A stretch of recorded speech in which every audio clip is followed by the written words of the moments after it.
Hello, everybody, and welcome to another episode of Study of X. I am your host, Tim, and this is a podcast talking about the X-Men Krakoa era of comics. We're going through those in chronological order. With me, as always, is Chris, a expert first-chair trumpet player in the Juilliard, I believe. Juilliard, right? Yes. Sometimes it is Juilliard, but yes, that works. And Sergio, also music-related, director of the movie Whiplash. I did that, yeah. Mm-hmm. Yeah. Mm-hmm. Was that before or after the Sundial? It was in the middle. Yeah. Okay. Just like a side project. Mm-hmm. Respectable. So, Tim, when you say chronological, what definition of chronological are you using here? Well, it's like loosely chronological. Like, okay, it's like chronological in universe. Yeah. Yeah. See, I don't know about that. Yeah. It's more chronological than the release order, because that throws things very much out of order. Yeah, the release order is a little bit weird, especially around COVID times. Although, depending on how long we stick with this, we might end up going into release order. But that's a conversation for much later. We'll figure it out. Yeah, we will. But yeah, so we got a couple issues here, 7 and 8 of X-Force and giant-size X-Men Jean Grey and Emma Frost. Yes, And I'm excited to talk about all of these. Honestly, I actually really like these 2 issues of X-Force. Yeah, we've got a pretty self-contained Domino mini-arc. Yeah. Domino's Wild Goose Chase. Yeah, just doing some gallivanting across the world. Being pretty effective at it, all things considered. Yeah. Yeah, considering her situation, she's doing really good. Yeah. But yeah. Sorry. I was going to say, speaking of that, do we want to get into it? Yes, absolutely. Yep, let's go. All right. So we are opening up with X-Force number 7, Domino Has Fallen, written still by Benjamin Percy, and this one was released in February of 2020. We're opening up here with a couple of incredible, odds-defying lucky kill shots, all centered around pretty pro-mutant individuals. A businessman, a pro-mutant journalist, a pro-mutant politician. All of them are killed in very, very lucky ways. This is just some, hitmen, nonsense kills here. Absolutely. I'm not sure which one's my favorite. It's either the one where the bullet goes through the pizza guy and the journalist, or it's the one in Tokyo where it's just right over the manhole cover. Both of them are very good. I like I'm a big fan of the pizza one myself. Have either of you heard of Golgo 13? Yeah, I have. It's been so long. I have watched, I believe, that OVA before. I can't because this is the exact kind of bullshit he's always up to. Yeah. So Golgo 13 is a pretty classic, manga and anime, I believe, about a sharpshooter, and he's got ridiculous skills. Absolutely bonkers skills. These shots he would be able to do without what's going on here, which we're going to find out shortly. Yeah, these are absolutely ridiculous. So one's done on someone driving a boat through incredibly choppy waters. Another one is through a pizza man into the target right as he's opening the door. And the other is right over a manhole that happened to be stopped by a kid losing his balloon at the same time. Yeah, all of the shots are just remarkably lucky. It goes beyond skill. There's some luck involved here. Mm-hmm. And not to worry too much about that, though, because Domino hasn't been feeling too lucky ever since she returned from Korea, so she has asked Sage to find all of these and see if there's any connection between all of them. because she feels like her lack of luck might be tied into this. Yeah, and speaking of Sage, I don't know about this fit. It gives me strong The Matrix vibes, and not in a good this way. is just Trinity. Yeah. I saw in a later panel, I think this is just what she has under her jacket normally, and I think she should, the jacket just really completes the look. I think she should just have that on. Mm-hmm. Yeah, maybe just keep that on. Yeah. Although I kind of like the red glasses. Those, the those are a vibe. the glasses are cool. The rest of it, I don't know. It gets warm in that computer room. Yeah, I guess so. All the organic plants just really heating up in there. But next, we are at a data page of Beast's logbook, and it's about spyware. Apparently, he has been talking to Forge about making organic spy tech that can be used against not only corporations and the Avengers, but also governments.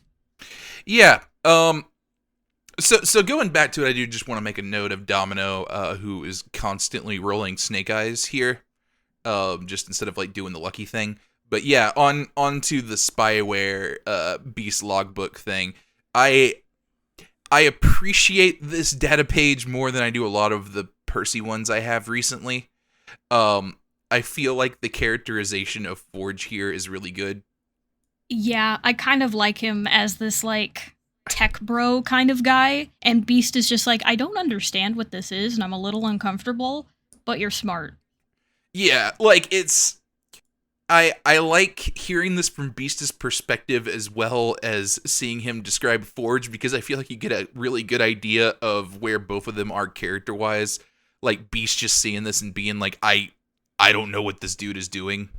Mm-hmm. Like, back when I was in high school, I knew a dude who got, like, into MMA for a little bit, and he was like, hey, can I try out a hold on you? And that just feels like Forge. Like, I've met this kind of guy. Mm-hmm. Yeah, just being like, hey man, haven't seen you in a while. Hey, I learned this cool thing. Yeah. You want to go for it? Or look, I made this. Do you want to try it? Yeah. So, and it's interesting to watch Beast's kind of spiral here the last couple of data pages, because we haven't actually seen Beast in a minute. We had that issue where he's going through talking about how he's the maestro for this orchestra and is putting everything together, this symphony of death and everything. And then we have him over here being like, yeah, I need to bug the White House. Can you help me out? Yeah, and it's kind of interesting because I feel like he kind of get an idea of where the data page is going for like a little bit, and then it just kind of drops it in the last paragraph that what he's all bugging here.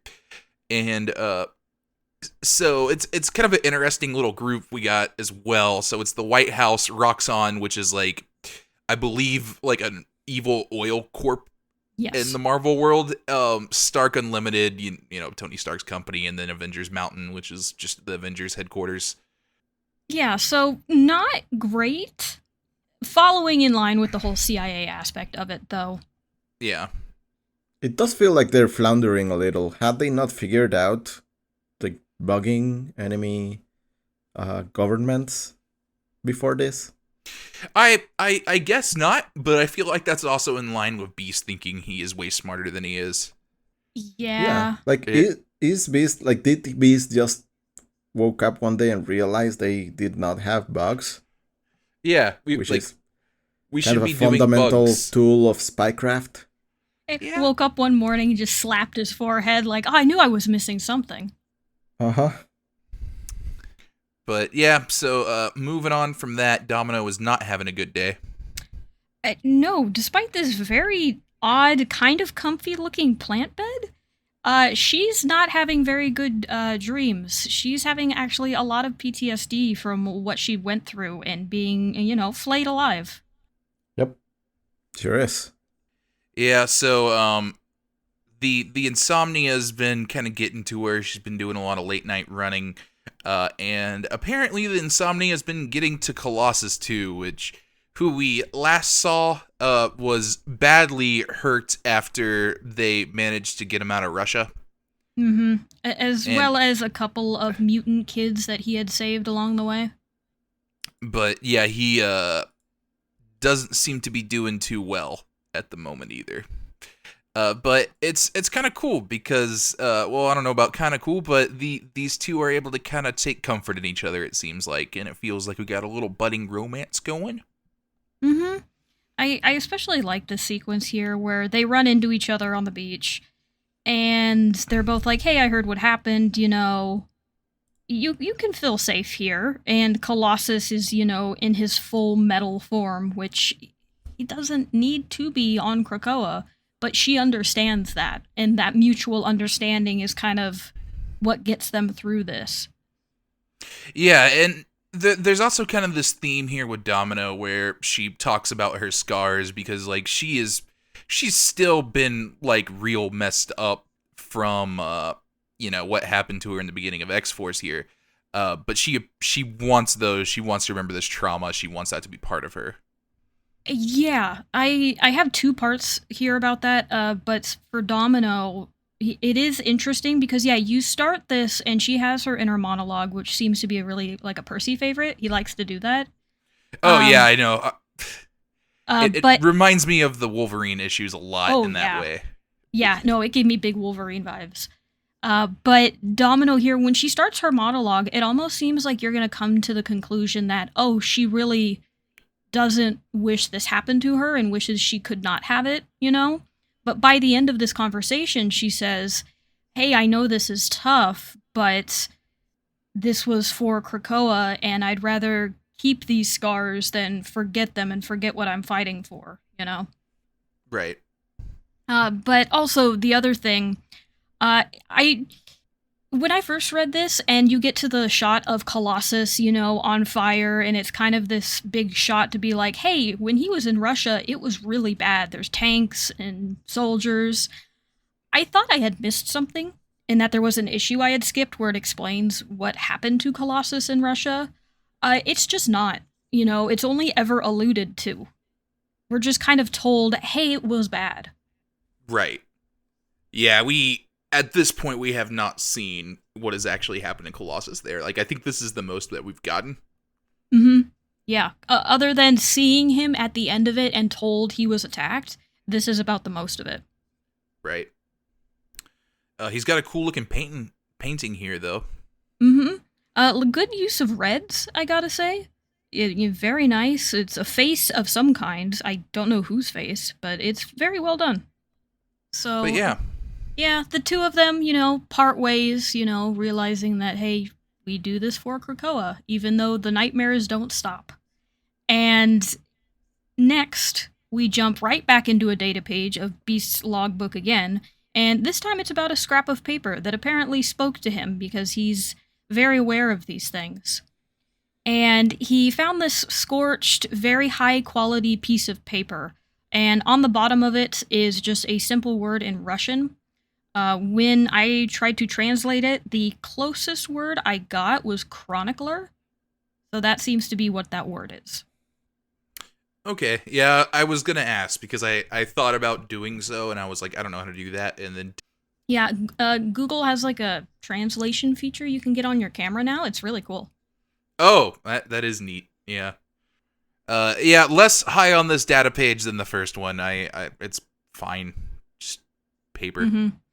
This is one of those things that having read everything past this, it kind of helps because I'm like, oh, okay, here's where the seed started. Here's where the little bit of story is kind of planted, and then it'll be picked up later on. This is one of those, but it's not picked up on for a while, so I'm surprised to see it this early. Yeah. But yeah, so after this, we get another assassination. It looks like just one of the Order of X guys has been shot. Mm-hmm. And the shot was from a moving motorcycle 2 blocks away, which is pretty impressive. Yeah, this one looks like a less impressive situation than the others, but yeah, Mm-hmm. moving motorcycle. And also it's kind of interesting because like the targets are definitely pro mutant figures, but it's like this is a dude that's probably seen as a relative nut job to anyone outside of this cult. So it's interesting that this guy was on the assassination list. It really is just kind of anyone who's pro-mutant. Yeah, regardless of how much of a sway that they seem to have. Right. Yeah, maybe the schedule just lined up.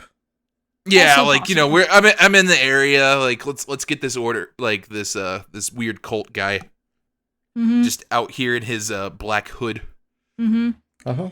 But this seemed to be, kind of the first failure, I guess, on the assassin's part, because Sage and Domino do find out about this kill, and Sage then does the math and is able to figure out that the assassin is moving from east to west, and also gives a likely next target that the assassin might hit. Yeah, I love this panel here where Sage just has all these like math equations like around her. Reminds me of that scene in the Hangover with the card counting. Sure, I can see that. Yeah. This does end up making not much sense given a revelation we get later, but I'll mention when we get to that. I wonder if you're thinking what I'm thinking. So yeah, definitely bring that up. But this next venue that they have decided that is maybe a target is in Tahoe at the Sierra Institute. There is a kind of a conference going on that's going to discuss this new mutant paradigm that's kind of arrived. Domino is there to protect a Professor Elise Irene Owsley, who apparently kind of predicted that this would happen. I want to just talk about this building for a second. This is a James Bond looking building here. Oh, this whole next couple of pages, 100% James Bond. Yeah, like I have to imagine that was a big influence here because this gets a little silly.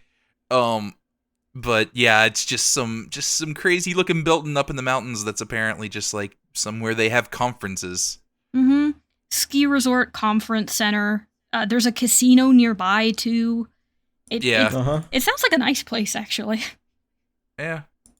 So, but they did guess correctly because the assassin is there and is going to take a shot at the professor, but Domino is able to save her at the very last second. Domino then jumps out the window and gives chase to the assassin on a snowboard as the other is on skis, and they have this really fun downhill chase going on. Yeah, like This is again, fantastic. I love it. Just straight James Bond. Also, like on the snowboard, she uses her plant arm to yank a snowboarder off the snowboard and then takes it. Like, just like you said, it's the classic James Bond of like, oh, sorry, I need to borrow this. Yeah. So, but I agree. Really fun sequence. A lot of fun movement here. Good shots to the next page where they're like full panels. They're shooting at each other. It's just a lot of fun. I have no other way to put it. I really like these. Yeah, I love how the snowboard gets exploded into two parts and then she just continues using those as skis. Yeah, it's good stuff. She eventually manages to shoot out the assassin's gun while saying the line, "That's right, I'm still here, I'm your Snake Eyes," which just goes like, that's a good line. That goes hard. It does, but at the same time, there's a part of me that groans. I'm like, that's pretty cheesy. But also, I'm into it, so hey, you know what? You can do it. It's cheesy, but I like how it's set up earlier, and it's just, it works. Like, I like the idea that her luck is bad enough to offset the good luck. Yeah, they kind of like cancel each other out. Right. So, but speaking of that casino from earlier, they have now arrived at the Big Woods Casino, where apparently this cape parka combo is very common here, because there's a lot of people that now look like the assassin walking around. Yeah. But we do get a glimpse of the assassin before they escape, as they help this old lady with her final push at the slots and get her to win big. And it is revealed at the end that this assassin is actually a reverse Domino. Yeah. It's like Domino, but the color scheme's backwards. Palette swap. And that brings us to the end of our issue here for number 7. I like the idea of like Bizarro Domino or Shadow Domino here. Yeah, it's a cool little. I agree. It's a cool little thing. I think it's fun. Not my favorite thing in the world. You know, when it was revealed that it's just a reverse domino, I was like, okay. That's fun, I guess. It was just kind of a Yeah. shrug out of me. But Sergio, I did want to ask you, what was your point from earlier? Oh, that's actually gonna. I think it hasn't happened yet. Ooh, okay, so next issue? Yeah, next issue. Okay. All right, that sounds like a good time to jump into that. Are you two ready? Yep. Yeah. These are Alright. 2 issues I'm very glad we're reading back to back, by the way. Like, Yeah, this Yes. very much feels like, a single thing. yeah. We pick up right where we left off. Mm-hmm. Yeah, it's a direct continuation, which is really nice. So for X-Force number 8, Game of Dominoes, it's still written by Benjamin Percy and was also released in February of 2020. Before we jump into it, though, I do want to comment on the cover. It does do the thing I really don't like in comics, which is, hey, here's your female character with her ass right just staring at everybody in the face. Uh-huh. Not the best. Yeah. I kind of wish it was reversed, because that would be funny. Where Domino is looking, Give Domino Very the bloody stern. hand and have Colossus' ass. Yeah. yeah, and have Colossus' Yeah. ass just facing everybody. I thought that would be a lot more fun, but, you know, can't have winners all the time. So, but we are picking back up, actually now in London. It seems that Reverse Domino did get away in Tahoe. But she is preparing to murder this pro-mutant legislator as he is waiting for her as she prepares herself in the bathroom. Yeah, and she's got like a garrote wire ear. This is immediately just like giving me like when I first saw this, I'm like, oh, she's like those dudes that they killed at the start. Mm-hmm. Yeah, Uh-huh. the meat assassins. Yeah. So she walks out of the bathroom ready to kill this guy, but our real Domino is there and is ready to take her out. The two fight very briefly before Domino puts a bullet right through her head, and she is done for. Yeah. She also has a bone knife that she pulls out, but yeah, she gets killed within like 4 pages. Yes, of being revealed. It's very fast. Did their luck kind of cancel each other out, and this is why Domino got the upper hand in the end? Yeah, I'm guessing that's what happened. It's... Domino, her power is one of those where it depends on the writer and what's needed for the situation. Yeah. You can argue that Domino should not have been captured by Xeno in the first place because she should have been lucky enough not to. But it still happened. So it's not totally rigid how her power totally works. Yeah, but it was established in the last issue how she was super unlucky, and this other girl was like had siphoned her power pretty much.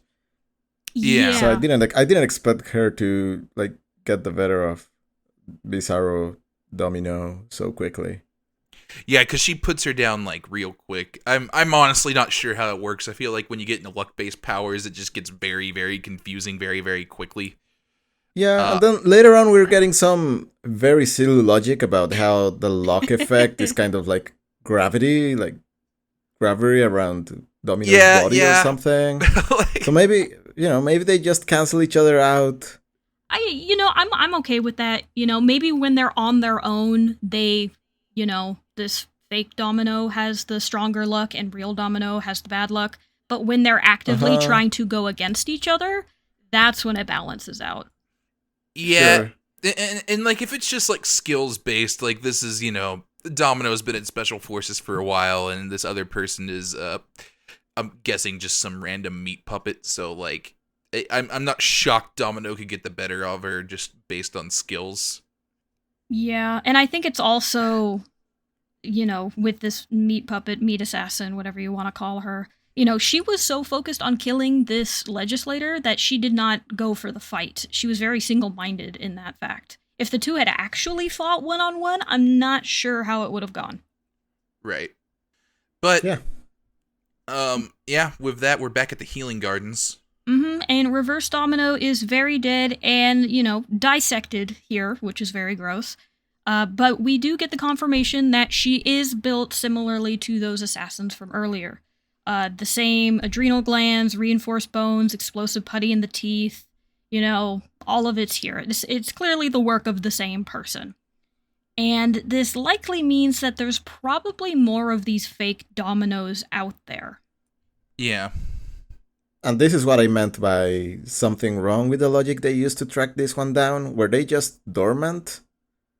Because they kind of figured out that she was coming here because she was moving from like west to east or whatever. So was she the only one doing hits at the moment? From what I took it, I think she was the only one they had active in the field. Mm-hmm. Which, they could have waited a yeah, couple of days till they had another one so they could confuse whoever was tracking them. Yeah, that probably would have been the smarter call. Because they have a lot. Like, they have a lot, and they do not seem to be like fresh out of the bat. Mm-mm. Yeah.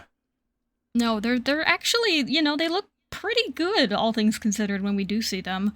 Yeah, a couple more business days probably would have helped, but maybe they also had a deadline where they're like, hey, we gotta get these things out of here. Can you at least send one out?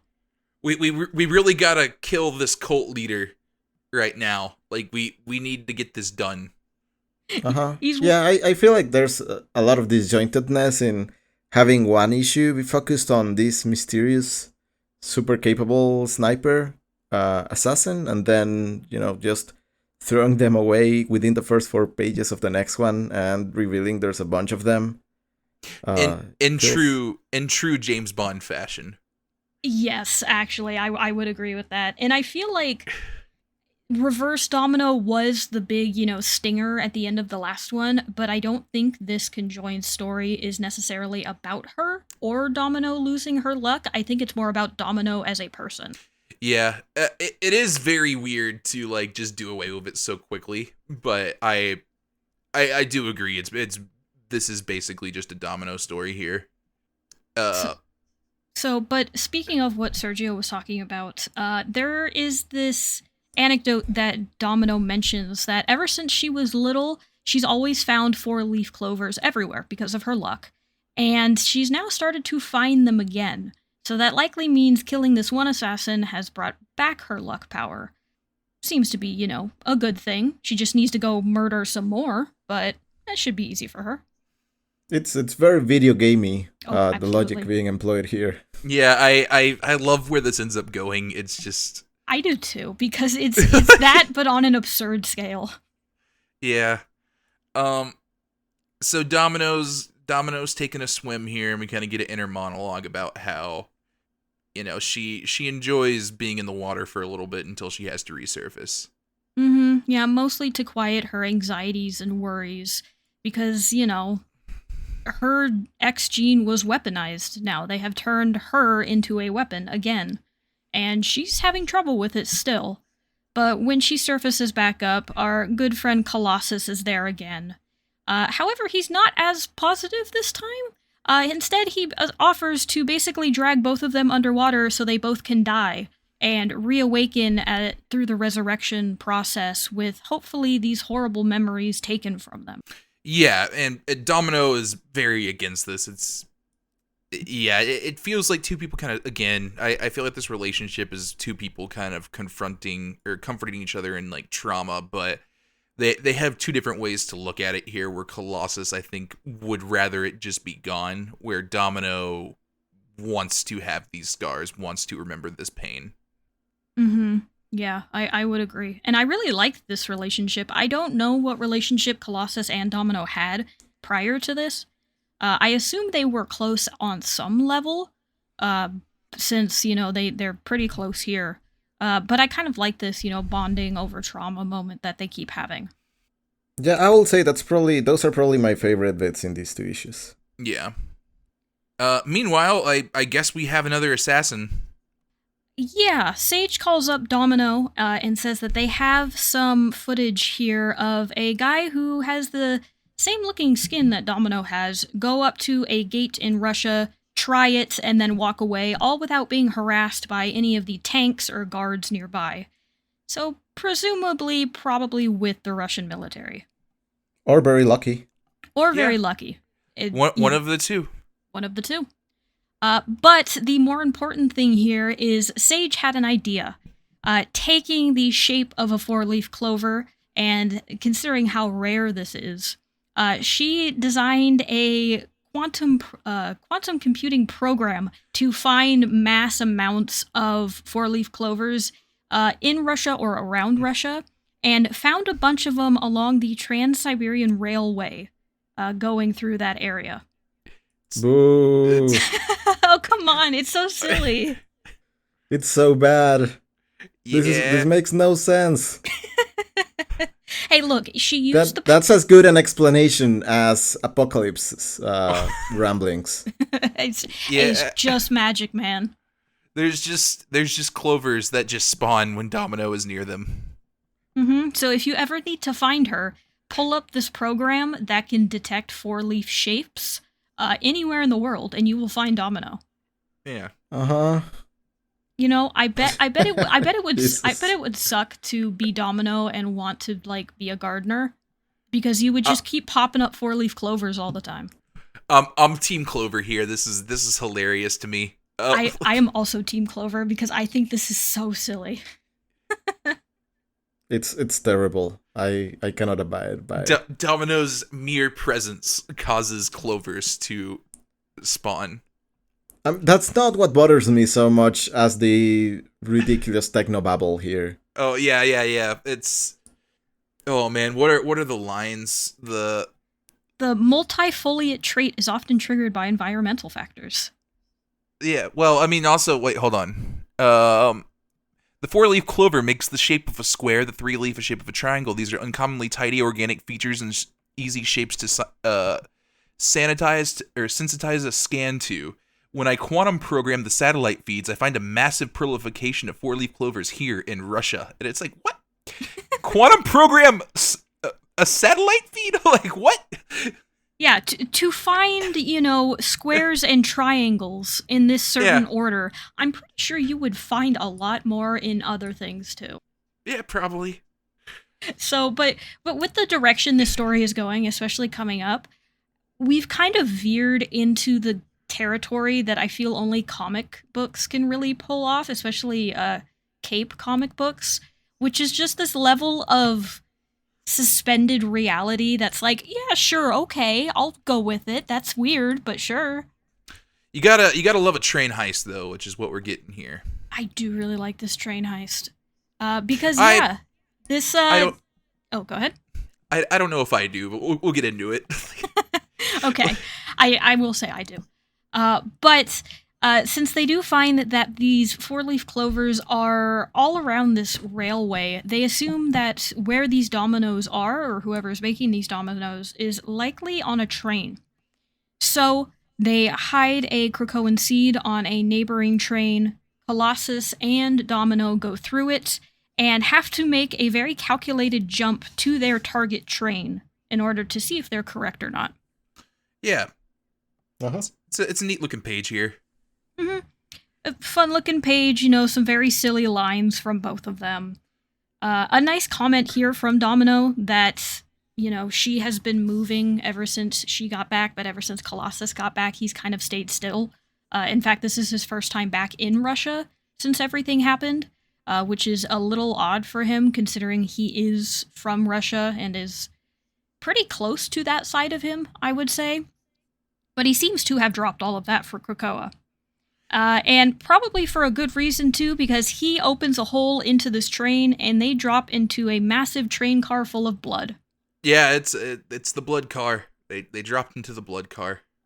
It's my favorite. My favorite is the blood car, because it's just so silly. It's just like, what do the bad guys have? They have a train full of body parts and blood. Yeah. This blood doesn't seem to be like in a container. No. And this it does not doesn't seem to be a suitable container. No, It's just there. It feels like they took a regular train, like it's not like a train car like filled with gasoline or something, like a shape that would make sense. It's just a train car, like if they took like a passenger car and filled it with blood. I kind Or of like Go ahead. like a boxcar or something, and it's like that's not what I would store blood in. No. like, This is not good at all. In fact, there Yeah. are chunks in the blood. I'm pretty sure that's not good either.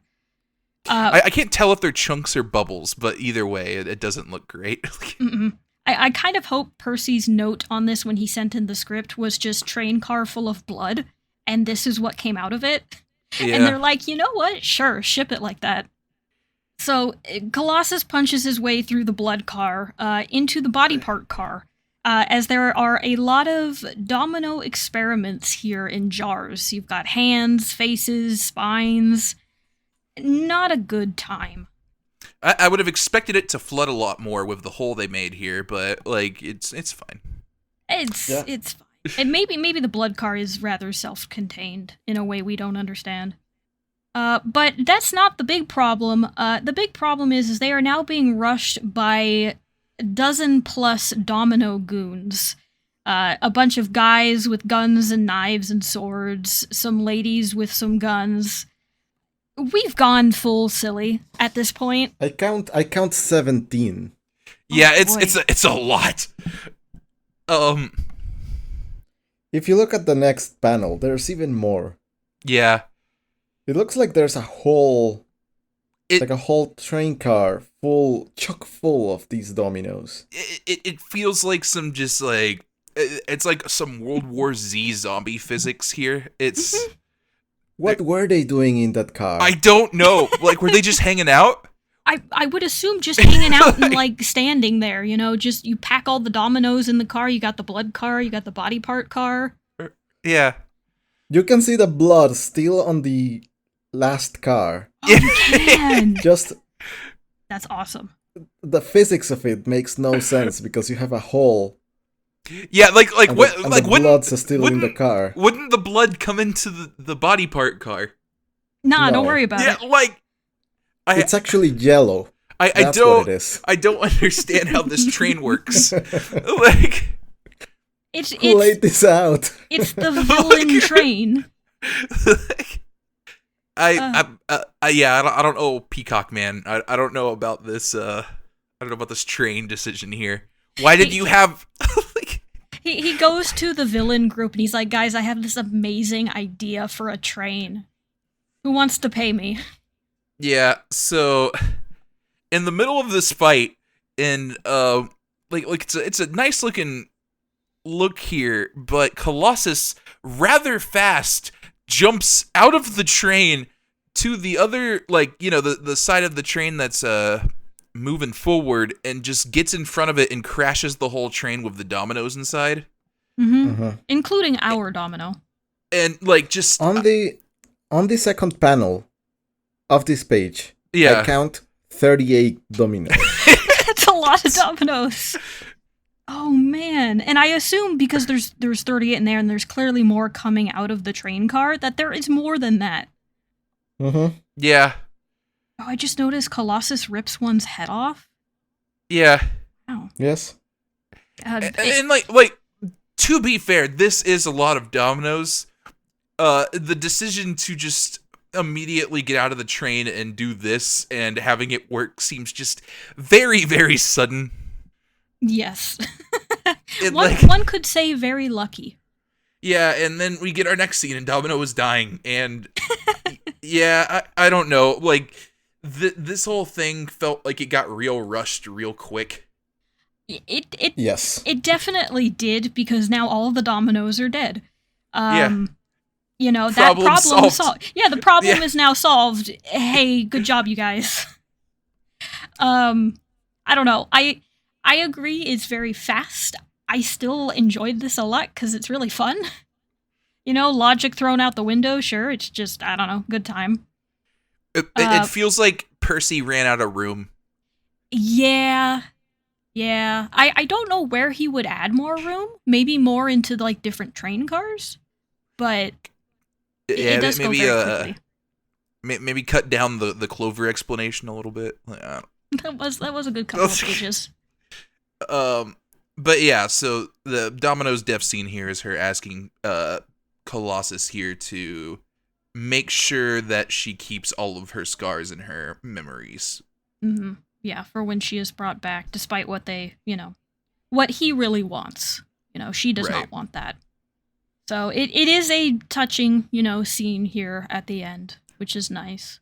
But we are immediately going to jump into something else as we are back at Zeno in this shadow headquarters where everybody wears masks and talks to each other about blood cars. And our friend, the man with the peacock tattoo, unfortunately does have to explain that their train full of dominoes is now gone. And somebody off to the side is not happy about this because they paid a lot of money. And they are not happy with the fact that their money just got stopped by a giant man made of metal. Yeah, I don't make better investments. I don't know what to tell you. Like, can someone help me? My family is starving. What should I do? did the blood card convince you that this like? But the man with the peacock tattoo tells his muscle to basically go quiet this guy down. The muscle is instead thrown back, and I believe his arm is broken. As this man in the shadows says, "Hey, you know what? This democracy thing is not working. I have a new suggestion, one of strength and a declaration of war to make. We don't see who they are, but that is the end of the issue." Yeah, That it is. Mm-hmm.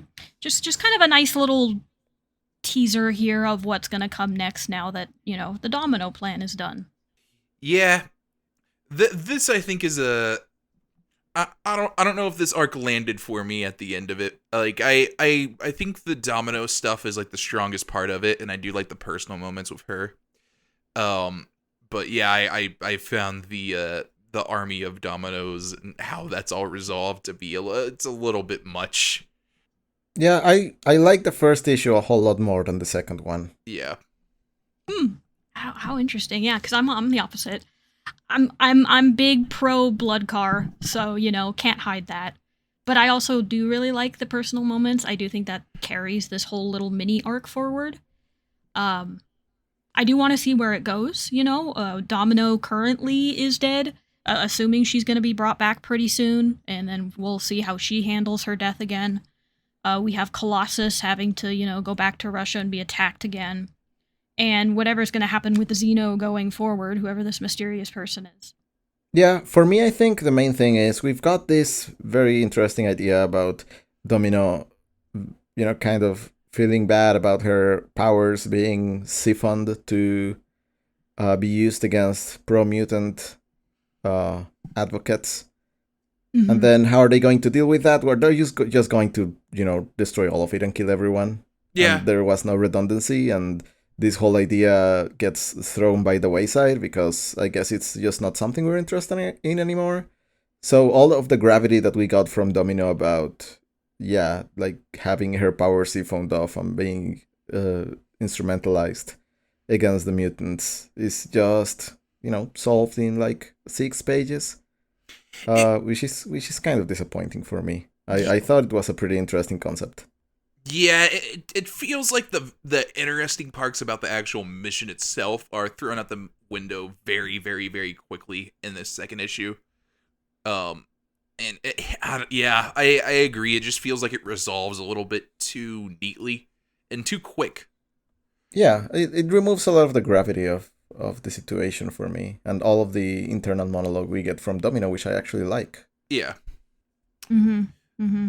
I am curious to see what does carry forward here, We don't know if this was all of the Domino information that they had and they just kept it on the car, or if they have it somewhere else. Could they make more? Can they not now? We don't really know, so this could be continued later on. But as of, the teaser, it doesn't seem to be as of great importance for Percy. Yeah. Yeah, and it just makes this group so inept. Yes. Yeah, Zeno. Yeah. Maybe the Shadow Man can do better at this job than Peacock Tattoo Man, but this is not a good showing for Zeno here. But yeah. So, do we want to go on to the giant size X-Men, Jean Grey, and Emma Frost here? Sure. Yes, I do. I learned a whole lot looking into this issue, and everything surrounding it.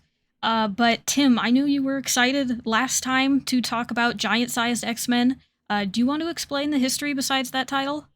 or behind that Yes. title? Yeah, so the whole giant size X-Men thing, that kind of goes back to Chris Claremont's run in like on the 70s in X-Men. So originally X-Men launched, it was written by Stan Lee back in like the 60s. It ran for probably about like 60 or so issues, and that's where you have like your like Cyclops, Iceman, Angel, that team there. And then it just kind of ended, and X-Men basically went into reruns, just reprinting old issues for a very, very long time, up until 1975 when Chris Claremont took the reins and relaunched it with Giant Size X-Men in 1975. And that was pretty much like that issue is major for X-Men history here. That issue introduced Wolverine to the team, Storm. It kept Cyclops around. You had Sunfire join, Thunderbird. Like there's a lot of very notable characters that are introduced around that time. That's when Nightcrawler was introduced. So it's a very famous concept, just like in X-Men in general. So like doing a giant size X-Men is like a callback to that era. Mm-hmm. It has weight behind the name, you know, when they say it. Something also I learned is Giant Size X-Men #1 is also where Krakoa is introduced as the living island, as an enemy. Yes. Yeah. So that first issue is the original X-Men are kidnapped. Like I think everybody except for Cyclops is, and so they recruit this new team of X-Men to go to Krakoa to rescue these X-Men. Mm-hmm. And then Krakoa is just kind of put on ice for years and years and years until here we are. Yeah. So yeah. Another thing worth noting, I think, based on the publisher's blurb for this issue, is it was kind of designed to showcase artistry. Yes. And it shows. Oh, absolutely. You know, when I was looking all of this up, this giant-sized X-Men was announced as kind of a air quotes reboot. It was announced primarily to highlight artists, like Sergio said, and it was announced as a 5-part series. There were going to be 1 issues for each set of characters. So we start with Jean Grey and Emma Frost. The next giant-sized is Nightcrawler, followed by Magneto, Phantom X, and then Storm. And each one of them has a different artist. I believe, except for Magneto and Storm, I believe have the same artist attached to them. So, and all of them are written by Jonathan Hickman. You know, he's writing all of them. He just has a different artist with him every time. Right. So, but we're gonna jump into Giant-Sized X-Men, Jean Grey and Emma Frost #1. The title of it is Into the Storm. Written by Jonathan Hickman and released in February of 2020. Also, I want to just a note here. Jean Grey is back to being called Jean Grey instead of Marble Girl, and has a new costume that isn't like a callback to her original one anymore. Yeah, a lot of callbacks and changes and everything that are going on in this one. I've found that this issue does a lot of like thanks to its history, you know, besides the name for giant-sized X-Men. The way this story is going to flow, just, you know, minor spoilers, is there's almost no dialogue in this entire story. It is all just going to be images and what people are doing. But this is a callback to Grant Morrison's new X-Men run, issue 121, Silence, Psychic Rescue in Progress, was an issue that did the same thing. It had Jean and Emma go into somebody's mind, with a similar style that there was no dialogue when they did it. So this is a homage to that. Yeah, and I have not read that issue, but I have heard that this was a callback to that, which I think is pretty cool. Mm-hmm. I think it's pretty cool. I did try to track it down leading up to this episode. I wasn't able to do so. So unfortunately, I wasn't able to. I really want to. I might still in the future. Tim, this is for you. It covers Cassandra Nova, which I think is really interesting. Oh, okay. Yeah, so I don't know. I bet it'll still be fun. I don't know how good it'll be. I find Cassandra to be an interesting character. But that's besides the point. So, jumping into this, we open here with two young mutants flying over Krakoa here as they are enjoying the use of their powers when they notice lightning off in the distance and they find Storm collapsed on the ground with blood coming out of her nose. Just as a quick shout, I want to talk about the paneling here. I really like how this is done. Like this first panel is you have like a white page, but then you have like a flower design that's in like the shape of like the X-Men logo. And the panels are in the different sections of the X. Just it's a cool looking image. It's very striking. It is nice. Mm-hmm. Yeah, it's those two really beautiful ones, and then you just get the shock of Storm here, very vulnerable when that's usually not how she is. Right. We then cut to a kind of like a nice grove area where there's a tree doorway, and above the tree it kind of zooms in, and there is a bunch of Krakoan text above there. This is also a callback to Grant Morrison's issue, because the Krakoan reads, "Silence, psychic rescue in progress." So here's a question before we move on. Going back to the two kids that discover a storm in the grove. Mm-hmm. How would you describe the girl's power? Oh, it looks like fire feet that she can fly with. It almost looks like her lower body is a jet. It kind of reminds me of Cannonball. Yeah. You know what it reminds me of? It reminds me of the different trails you can set up your car with in Rocket League. Oh my god. Oh man. That's a cool I like that mutant power. I can like hear the noise now. Mm-hmm. Uh-huh. Mm-hmm. Yeah. I feel like she's got a Rocket League inspired power. Yeah, there. it's like a contrail or something. Yeah. Uh-huh. Oh man, I really hope they have like a soccer team on Krakoa that's all with flyers. That would be really fun. Yeah. So yeah, that's basically going to be, aside from the end, all of the dialogue for this issue. Mm-hmm. I will do my best to describe what's going on. So this is going to be very interesting because, yeah, everything from going forward is going to be facial expressions. There's a little bit of text that characters will create using either dust or lightning, but it's very, very sparse. Right. Yeah, I'm looking forward to your summary of this. Yeah. Oh boy, okay, I will do my best. But starting off here is something we can easily gloss over, but Jean and Scott here are meeting Logan and Emma as Emma and Jean prepare to go in and, see what's going wrong with Storm. But Jean is holding Scott's hand and then goes up and kisses Logan on the cheek. I don't know if you two thought anything of that. Yeah, I just I think it's kind of the throuple thing they got going on here.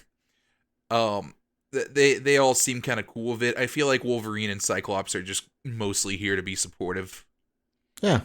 Yeah, no, I agree. But I do remember when this first came out and that happened, that confirmed the throuple idea that people had been guessing about ever since the layout of the Summers Moon Home came out. Because people are like, are they really a thing? Is it all three of them? We're not sure. And then this comes out and it's like, oh yeah, no. They're all three very open about it. Yeah. People were deluding themselves if they weren't convinced by that first issue. Yeah, like that. There's no reason for that room to be interconnected like that other than... No. No, but also I can understand because there is a lot of... I don't want to say queer baiting because, while this could be under that umbrella because it is, an open relationship, people are used to that where they can see like, oh, maybe there's something more going on here that's not the normal. But until it's actually hard confirmed, you never really know. I feel like if someone wanted to deny the relationship, even with these panels, they could. Yeah. That's true. They very much could. Like, oh, it's just a friendly kiss on the cheek, and it's like, nah, no. Nah, man. Uh-huh. Nah. So, but besides their relationship, Jean and Emma enter this flower door, above which is the Krakoan I guess sign would be the good word, that just says silence. And Emma reinforces this by holding her finger up to her lips to remind them to be quiet. And Yep. we do see Storm here, unconscious, wrapped in a blanket of flowers. Yep, Emma takes a swig of the flask, and off we go into the mind of Storm. Mm-hmm. I actually thought this flask moment was a little odd, honestly. It wasn't until I saw it side by side to Grant Morrison's where this is a direct recreation of that issue, where Jean is getting ready, Emma takes out a flask, they look at each other, and then they go in. Yeah, I feel like Jean's doing like a little eye roll thing here too, so I can see it. Mm-hmm. Which, Sergio mentioned it, that this is highlighting artists, and the artist here is very, very good. The expressions here are very clear from everybody involved. Yeah, and then we get like this next page, which is very nice looking. Yeah, try to describe this one. Oh boy. Okay, so we have Jean and Emma, Emma being blue, Jean being kind of like a pinkish purple, as they seem to swirl together and enter this dream space that we find in Storm's mind, what you could call the astral plane, if you wanted to. And yeah, they're just, navigating the psychic maelstrom into this tree dream. Yeah. Mm-hmm. And it's a very nice shot here of this massive tree off in the distance, and above it is this logo that's essentially a direct callback to Storm's old headdress that she used to wear. I don't know exactly how I would describe it, but she used to wear it for a very, very long time. Yeah. So, but the two of them are here. Emma, seeming to make some sort of a snide mental remark, as I would read it, when suddenly the tree is thrown farther off in the distance and a massive pit opens beneath them. And in this pit are two lions, a lion and a lioness, as they ask the two of them what they mean to Storm. Yeah. I like the way this is done. I feel like it's very clear on like what they are asking, without like it just being an obvious like this is what we're asking. Mm-hmm. Yeah, especially like it's sorry, go on. I was gonna say, especially because there's no dialogue. They can't just ask, "What are you doing here?" They have to have a way of asking that, and they use it with their weird eye lightning powers. I don't know how else to describe it. Yeah, so it's what the design is. It's like it's two question marks and then two addition signs and then like a figure of Storm projected. Yeah, it's nice looking. Although Jean cheats a little bit by like making the word friends out of dust, but it's backwards, so it looks cool. So it gets a pass. It does get a pass. I'm okay with this, only because it's backwards. If it was going the right way, then no. Yeah. So, but yeah, It feels to me like that does not work. No, it does not. Cause yeah, immediately she goes and like makes this little like dust design of her and Storm hugging. Mm-hmm. Mm-hmm. And but in their older outfits as well. I see 80s rocker Storm here in the little dust thing that she made. Yeah, and I believe the older Marvel girl costume as well. Yeah, this looks like that looks like Mohawk Storm. Yeah, one of the best Storms, if you ask me. Yeah, but the lion accepts this and it kind of smiles here. Yeah, not a kind of smile. It is middle of the page, going over the panels smile. It's great. Yeah. The lioness stares at Emma, and Emma shrugs and makes a dust design of her and Storm fighting. I believe I remember this issue. I would say it is accurate as well, because those two don't really get along. Yeah. Like, I think I remember this. I think the fight was very specifically about, like, Kate. That makes a lot of sense. Yeah. If anyway. if Emma was smart, I think she would have made a scene of her and Storm hugging after Kate passed away, but maybe that was too much of a personal moment. Mm-hmm. Yeah. The lions don't like this too much. No. In fact, they merge together in this horrifying mass to become this giant spectral snake that immediately grabs Emma and slams her into the ground. Yep. Cracks the soil beneath her in a pattern that says help. Oh, wow, I didn't even notice Oh, that. yeah. Wow, I completely missed that. Yeah, I've read this a couple Yeah, that's a times, good- and wow, yeah, I never noticed that. That one's really subtle. Yeah. So, but It's Jean like, is now that I'm looking at it, I'm like, I'm just thinking, how did I miss this? But yeah, it's right there. Uh-huh. and You know, turns out in the psychic realm, you can still solve issues by just fighting it out and killing the thing. mhm, Yeah. if you punch it real good, it still works. Uh-huh. Yeah, so she punches it real good. Jeans does some psychic stuff, and I turns it into an elephant, or do they make an elephant? No, I think she turns them into one. Yeah, an elephant with butterfly wings. It's a cool looking design. Mm-hmm. Yeah, and they fly towards the tree. I do have to say, I don't think Emma punching it did much. I think it was Jean just ripping it apart that did all of it, which, oh man, Jean's really scary. Yeah. I love Jean to death, but my goodness. So, but they arrive at the tree, and Emma senses that a lightning bolt is coming and protects the two of them with part of the tree. And after they look up, they see Storm's face being made in the clouds above them as they enter into this massive spire. Yeah, and like her face is formed by the clouds, and it forms like in the headdress thing that was over the. It's really cool looking. Like it like is inside the headdress that was in the air before. But yeah, we've got our crazy looking spiral staircase. Yeah, going up through this tree where it is nothing but darkness and sketched on eyes on almost every part of this wall. It's very unsettling. Yeah, I like that a couple of the eyes are used as panels as well. That's neat. Me too. I actually really like these next couple of pages because it uses panels really well, which it doesn't come across good in a podcast format. So I highly recommend looking at this if you're not looking at it. But as they are walking up the staircase, it begins to fall apart as the eyes glow and shoot lightning between them.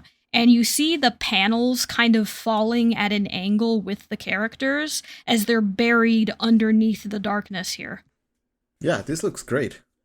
Yeah, I love this, and then you kind of get like this glimpse of them fighting through it, where they're like pushing against like the darkness of the page. Uh-huh. Mm-hmm. Yeah, to reconnect Eventually they together. make it to each. Yeah, they move toward each other, where they're able to kind of combine their powers to like bust out of this. It's basically very reconstruct cool looking. the staircase. Right. Yeah, and it's wonderful. And again, shout outs to the artists, because even in, I wouldn't say little things like this, like the two of them walking up the remade staircase, you can already get their, personalities through how they're walking. Jean is just curious and more casual. Emma still has her poise about her, even as she is going up these stairs. So, but the two of them do reach the top of this tree, where they come out on top to the face of Storm in the clouds still above them, as this area full of kind of pink and purple spectral flowers are all overcome by this machine growth that is emitting from this Krakoan egg in the center. Yeah. So the egg burst apart, and a little flowers there. Mm-hmm. And we get a couple words here. Emma says metal. Jean says a word I can't read backwards. Machine. Machine. Okay, yeah, machine. Yeah. Essentially them questioning why is there this stuff in her mind. Right. And I love this next panel where they see the flower, they look at each other, and Emma just kind of shrugs like, I don't know. So the two of them just grab the flower and start pulling at it. And they pull up this massive ring of metal teeth, essentially. And Storm is in the center of it. So she is there, kind of struggling to wake up. And Jean goes up to her and touches her face, to see if she's all right. And as she pulls away her hand, Storm's face comes with it. And we see a metallic, almost robotic face underneath it, with a timer on her forehead. Yeah, counting down from, it looks like 29 days. Yeah, 23 hours, 55 minutes, 46 seconds. Yeah, so basically just 30 days. Yeah. Deeply unsettling panel. Do not like it. I don't like this view of Storm's face with just the robotic eye and everything. It's horrific. Oh, with like the skin like gooing off. Yeah, it's not Yeah. great. It is not a the- good time. Yeah, You can see the the next eyelashes come off the like eye hole as Yeah. Jean pulls her hand away. Yeah, which, one, two, props to the artist. Three, Yeah, I think this looks fantastic. it looks great, horrifying but great. Uh-huh. So this storm thing makes this little like lightning save me in the sky before it seems like fizzing out. And Jean embraces her in a hug, and she is joined by Emma not long after, who hesitates a little bit, which I think is cool. Yeah, very, very in character for the both of them. So, and we go back to the hallway where Wolverine and Cyclops are waiting, and we see Logan look up as the silence in Krakoa finally fades with its light. I love this. It's like an ER sign going off. Yeah, Yeah, like, hey, that's what it's going for. yeah, surgery's Yeah. done, we're finished. So the two of them stand up, and Jean and Emma exit the room, and we finally have our last bit of dialogue here, as she says, "The children of the Vault gave Storm a machine virus that's going to kill her in the next 30 days. We ought to talk." Yep. Okay. That is the end of our first giant-sized X-Men. I have a lot of thoughts. I'm sure, Tim, you have a lot of thoughts. Sergio, what are your thoughts? It's a real pretty one. I really liked it. Fairly straightforward, full of references, it seems, to things that I do not have the context for, but nonetheless, I enjoyed it a whole lot. Yeah, I definitely feel like it's the kind of issue that like it does add some more if you can kind of tell like what it's playing like homage to. But I think it works even on the level of just taking it at face value.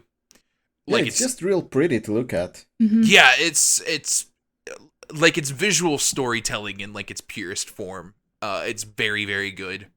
The artist I feel like really had to flex here to make a lot of this stuff work, and they did. It's great. Yes. And also, definite shout outs to the artist, which is Russell Dodderman.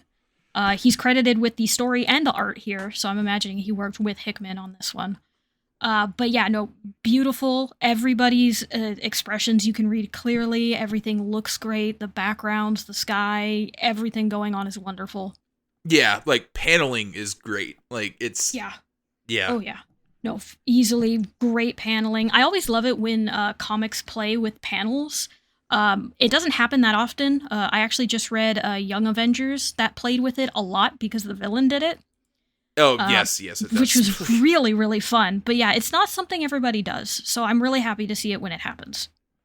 But also kind of building off, Tim, what you had mentioned, and Sergio, that knowing more of the background has definitely made me appreciate this a lot more, even though I really did like this issue. When I first read it, I didn't know it was a callback to Grant Morrison or any of that. I couldn't read any of the Krakoan and all of that. It was just like, okay, here's another X-Men thing out by Hickman. I'm gonna read it. And I agree. I think you can still go through it without knowing that and still enjoy it. But this issue is interesting because you can put it on its own almost as an art piece. Clearly it's the two of them experimenting with what they can do creatively. Like, I imagine trying to plan out and tell a story without dialogue is very difficult. It's not an easy thing to do. So to see it pulled off so expertly and effectively is just wonderful to read. Yeah. The final stinger doesn't do much for me. I guess it's just, here's something for more writers to play with in the future. It's not something that the issue itself really engages with. So it's more of a promise of things to come more than anything else. Like, here's this thing that's happening, but yeah, I Uh-huh. agree. But I almost feel like it's not like the major part of the issue here. Oh Um, no, not at all. but yeah, Yeah, they almost could have ended it with them fixing Storm, and I think it still would have worked just as fine. right. You know, that's almost what I mean by it standing alone as its own art piece. It's an experiment in the art form of comic books, and it's just them doing what they can with it. And there's a beauty just in that part. Yeah, I agree. Of the issues we've read, I think this is my clear favorite. Yeah, I would be the same, but it almost feels unfair in a way. Yeah, but yeah, this is almost flexing. Like it's very it's good stuff. Yeah, very, very much a flex.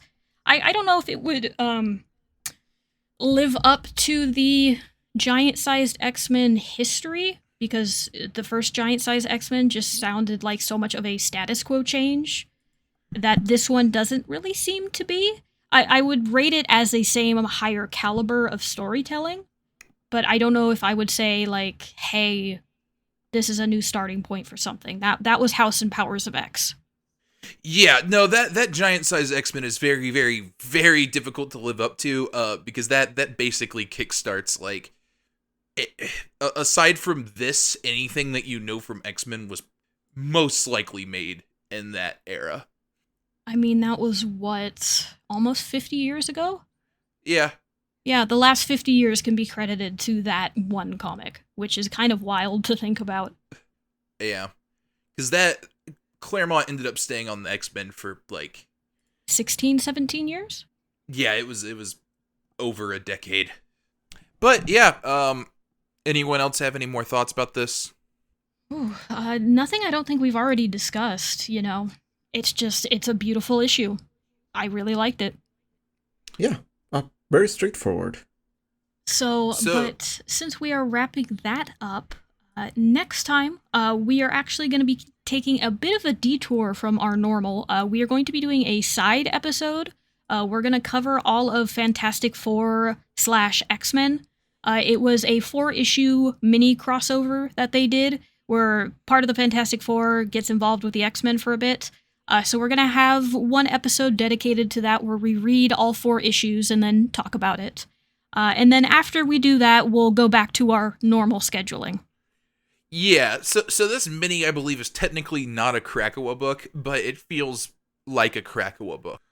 Yeah, because it kind of covers some pretty big pieces of Krakoa, and also a very, very important mutant. Yeah. So we will get to that soon. Mm-hmm. Yeah, I'm definitely looking forward to that. Yeah, definitely looking forward to getting back to that, and definitely looking forward to see what you think of it, Sergio. Do you know much about the Fantastic Four? The basics, I would say. Okay, so roughly the same as the X-Men, you know, when you started? Yeah, I would say maybe a little less, Mm-hmm. but not so much that I don't know, the basics of who they are. Okay. Only one more question, more of a teaser. Did you know Reed and Susan have had children? I think I do. I wouldn't be able to name them. Okay. Yeah, so Has this come up? I feel like this has come up before. it came up in like the first issue of House of X. But yeah, so Reed and Sue's son specifically is the kind of important part here. That's Franklin Richards, who is considered that's an Omega level mutant, actually. He has the power to manipulate. Okay. Is it Cyclops who suggests they should get him to Krakoa? Yes. Yes. Yeah. That's that. Yeah, see? I do remember. Hey, yeah, Yeah. you do. Yeah. We'll go more into it when we read, this crossover. But think what Jamie Braddock can do in Otherworld, but just being able to do that whenever you wanted and manipulate reality. Yeah. Okay, yeah, that might come in handy. Just a little bit. So, but wrapping up this episode here, thank you all for joining us as we read through this era of comic books with the X-Men. If you enjoyed this episode, we would like it if you could leave a review on your favorite podcasting app of choice. That would help us reach more viewers and get people to read these wonderful comics with us. If you would like to follow us on any sort of social media where we post, what we're reading next, the reading order, as well as any links or comments that we've used for our episodes, you can find us at Study of X on X, or also called Twitter, and also on Tumblr. If you have any questions, comments, jokes, or anything like that you would like to send to us that maybe we will read here on the podcast, you can send that to studyofx@gmail.com, and Tim might read it. And if you are looking for me personally, you can find me at Sawneeks, that is SAWNEEKS, on Twitter, even though I'm not really there all that often. And I also just made a Blue Sky account, so you can find me there as well. And Sergio, if they are looking to find you to ask you more about the sundial, where can they find you? People can find me at Fireblend on Twitter and Blue Sky and other social media that I'm in. They can also listen to my other podcast, Stray Reads, which is kind of in a hiatus at the moment. I'm hoping we'll record another episode soon. But there's like 4 pretty good ones in the feed. Go check them out. Mm-hmm. Highly recommend that. A great look into books that you may have read or may not have read and then want to read afterwards.